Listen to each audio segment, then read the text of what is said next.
Ika-48 Kabanata. Ang Zion ang bayan ng Diyos. Dakila ang Panginoon na ating Diyos, at karapat-dapat na papurihan sa kanyang bayan ang kanyang banal na bundok. Ito'y mataas at maganda, at nagbibigay kagalakan sa buong mundo.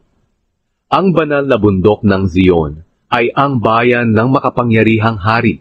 Ang Diyos ay nasa mga muog ng Jerusalem, at ipinakita niyang siya ang tagapagligtas ng mga taga-Jerusalem.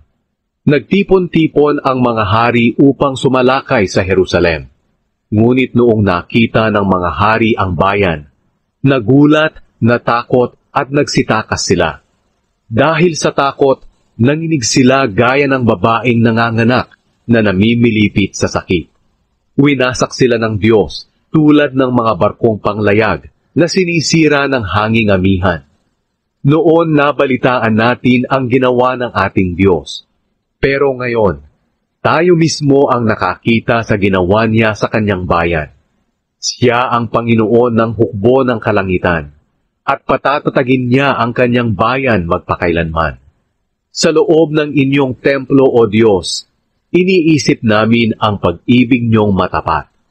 O Diyos, dakila ang pangalan niyo, at pinupuri kayo ng mga tao sa buong mundo. Ang kapangyarihan niyo ay laging makatarungan. Nagagalak ang mga mamamayan ng Zion at ng mga bayan ng Huda dahil sa inyong makatarungang paghatol.